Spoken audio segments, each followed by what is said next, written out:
Pastor Praveen ఉదంతంలో ఇద్దరు తలకొక ఎత్తు వేసుకుంటున్నారు. మధ్యలో హిందువులు స్పందించాల్సి వచ్చింది. ఫస్ట్ ఎత్తు ఎవరిది? క్రైస్తవ సంఘాల వాళ్ళది.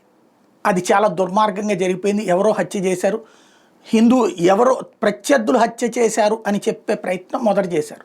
అప్పుడు మళ్ళీ ముస్లింలకు సంబంధించినటువంటి కొంతమంది మత పెద్దల పేర్లు వస్తున్నాయి కాబట్టి మళ్ళీ అప్పుడు ముస్లింలతో దూరం అయిపోతామన్న ఉద్దేశంతో అబ్బెబ్బే వాళ్ళెవరు కాదు, హిందువులే చేసేసి ఉంటారు అన్నటువంటి ఒకటి, అంటే హిందువుల మీదకు తోసేసేటటువంటి ప్రయత్నం జరిగింది. అదే సందర్భంలో ప్రస్తుతం రాష్ట్రంలోనేమో తెలుగుదేశం, జనసేన, భారతీయ జనతా పార్టీ కూటమి ప్రభుత్వం అధికారంలో ఉంది. ఇది హత్య అనేటటువంటి ఫీలింగ్ వస్తే లేదా స్పష్టత వస్తే ఖచ్చితంగా యాక్షన్ తీసుకోవచ్చు. కానీ వీళ్ళు ఊహాజనితంగా సృష్టిస్తున్నటువంటి కాన్సెప్ట్తో ప్రభుత్వాన్ని ఇరుకుని పెట్టే ప్రయత్నం చేస్తున్న అన్నటువంటి విషయం ప్రభుత్వానికి అర్థమైంది. అందులో భారతీయ జనతా పార్టీతో జట్టు కట్టుంది తెలుగుదేశం, లేకపోతే అవునేమో అనేటటువంటి ఫీలింగ్ని వీళ్ళు కల్పించగలరు. కానీ ఎప్పుడైతే ముగ్గురు కలిసి ఉన్నారు, ప్లస్ ఇది శాశ్వతంగా తమ మీద ముద్ర పడుతుంది అన్నటువంటి ఉద్దేశంతో సమగ్రమైన దర్యాప్తుకి ఆదేశించింది. పోలీసులు నిజంగా వాళ్ళ శ్రమకి హ్యాట్స్ ఆఫ్ చెప్పాలి, శాల్యూట్ చేయాలి.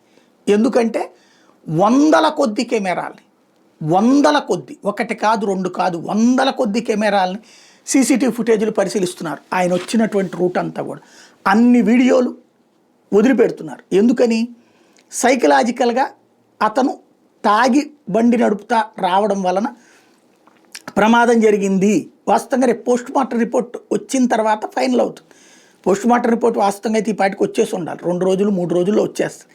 ఎందుకు ఆలస్యం అవుతుంది అంటే ఈ క్రైస్తవ సంఘాల అనుమానాలు వ్యక్తం చేయడం వల్ల వాళ్ళ అనుమానాల నివృత్తిని ఈ లోపుగా దశల వారీగా చేసుకురావడం. అందులో భాగంగా రోజు 3-4 సీసీటీవీ ఫుటేజ్ బయలుదేరినప్పటి నుంచి ఆయన ఎక్కడ ఏం చేశాడు, మద్యం మత్తులో ఉన్నాడు, ప్లస్ అక్కడ డబ్బులు ఇచ్చే ఓపిక కూడా లేదు, 2-3 చోట్ల కింద పడిపోయాడు, హెడ్లైట్ పగిలిపోయి కూడా ఉంది, అలాగే ప్రయాణిస్తూ వచ్చాడు హైదరాబాద్ నుంచి, అలాగే రోడ్డు పక్కన పడుకున్నాడు, చివరికి అలాగే ముందుకు వెళ్ళాడు. ఇది ఇప్పటికి ఎస్టాబ్లిష్ చేయగలిగింది ప్రభుత్వం. ఇది క్రైస్తవ సంఘాలకి నచ్చట్లేదు.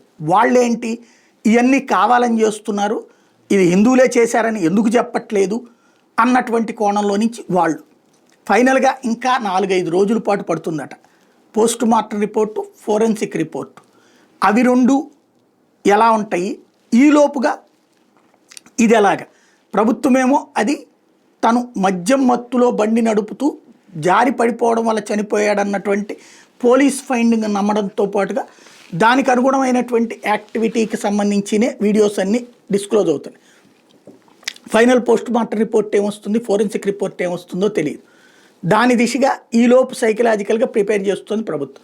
ఇటు క్రైస్తవ సంఘాలకు సంబంధించిన వాళ్ళేమో ప్రతి అంశంలోనూ అక్కడ అతని ఫేస్లో హెల్మెట్ పెట్టుకుంటే ఎట్లా కనబడుతుంది, మాస్క్ పెట్టుకుంటే ఎట్లా కనబడుతుంది, యూపీఐ పేమెంట్స్ ఏంటి, లేకపోతే కనుక పెట్రోల్ బంక్ దగ్గర ఎవరైనా చూసారా, లేదా రోడ్డు పక్కన పడుకున్నాడని ఎవరు చెప్తారు, విజయవాడలో 3 గంటలు మిస్ అయ్యాడు, చివరిలో పేమెంట్ జరిగింది, ఆ లెక్కలన్నీ తేల్చండి అని వీళ్ళు ఏ అనుమానాలు అయితే సోషల్ మీడియాలో వ్యక్తం చేస్తున్నారో ఆ అనుమానాలన్నింటినీ వీళ్ళు ఆన్సర్ సేకరించి మళ్ళీ వీళ్ళు సోషల్ మీడియాకి డిస్క్లోజ్ చేస్తున్నారు. మీడియాకి, సోషల్ మీడియాకి. మీడియా కూడా దాన్ని హైలైట్ చేస్తుంది, దాన్ని సోషల్ మీడియాలో చర్చ జరుగుతుంది. ఇద్దరూ తమ అభిప్రాయాలు మార్చుకునే పరిస్థితుల్లో లేరు. పోలీసులు ఇది యాక్సిడెంటు, అది కూడా తను తాగిన మత్తులో చేశాడన్నటువంటి రూట్లో. ఇటు వీళ్ళు వచ్చేటప్పటికి అతనికి సంబంధించి మద్యం తాగుండడు, అలవాట్లేదు, ఆయన సత్పురుషుడు, పడిపోవడం ఇవన్నీ కూడా తప్పు అన్నది వీళ్ళ అభిప్రాయం. ఈ ఇద్దరు అభిప్రాయాల మధ్యన ఈ మొత్తం కేసు ఇంకొక 1-10 రోజుల పాటు ఫైండింగ్స్ ఫైనల్గా అనౌన్స్ చేయడానికి పట్టేటట్టు ఉంది.